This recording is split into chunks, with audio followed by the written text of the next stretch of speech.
আসসালামু আলাইকুম, সবাই কেমন আছেন? আশা করি সবাই ভালো আছেন। আমি কাঁকরোলের একটা দুর্দান্ত ভর্তার রেসিপি নিয়ে আসছি।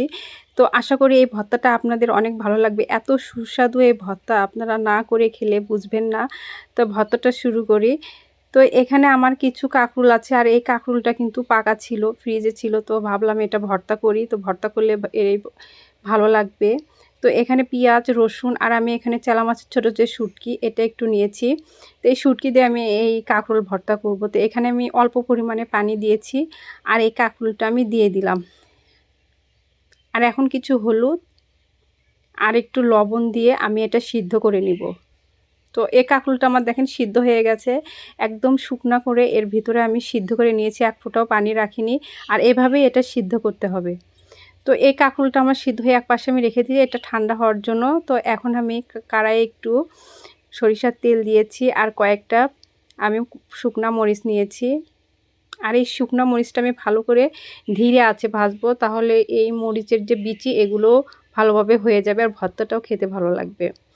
আর এই তেলের মধ্যে এখন আমি রসুন কুচি দিয়ে দিব। রসুন এখানে কিছু নিয়েছি, আর একটু পেঁয়াজ দিয়ে নিব। এই দুইটা আমি খুব ভালো করে ভেজে নেব। তো বেশি একটা ভাজবো না, একটু বাদামি কালার হয়ে আসলে আমি এটা উঠাই নেব। তো দেখেন এই কালারটা কিন্তু এরকমই থাকতে হবে, এর বেশি ভাজা যাবে না, তাহলে ভর্তাটা ভালো লাগবে না।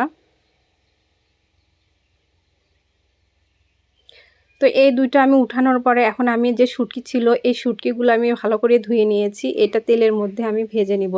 তো এই শুটকিটা কিন্তু তেলের মধ্যেই ভাজবো, তাহলেই হয়ে যাবে। আর শুটকিটা আমার ভাজা হয়ে গেছে, তো আমি এটা উঠিয়ে নিচ্ছি।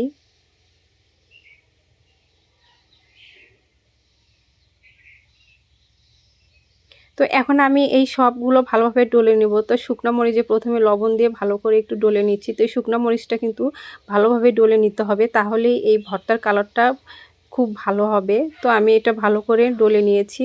এখন আমি প্রথমেই এই পেঁয়াজগুলো আর রসুন আমি এর সাথে মাখিয়ে নিব।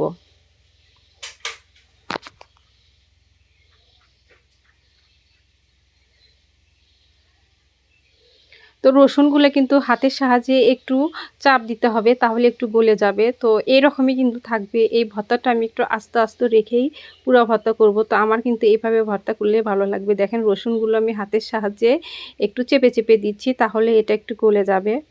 আর এখন এই শুটকিগুলো নিয়ে নিচ্ছি। তো শুটকিগুলো হাতের সাহায্যে এভাবে একটু আপনারা ভেঙে নেবেন, আর এর সঙ্গে মিশিয়ে দিলে কিন্তু অনেকটাই ভেঙে যাবে। আর আমি এখানে যে আমার কড়াইয়ে যে শুটকি ভাজা তেল সব ছিল ওইটার সাথে আমি আরেকটু সরিষার তেল নিয়েছি। তো এই ভর্তাতে আপনারা কিন্তু একটু সরিষার তেলের পরিমাণ বেশি দিবেন, সরিষার তেলটা বেশি দিলে ভর্তাটাও টেস্ট হয়।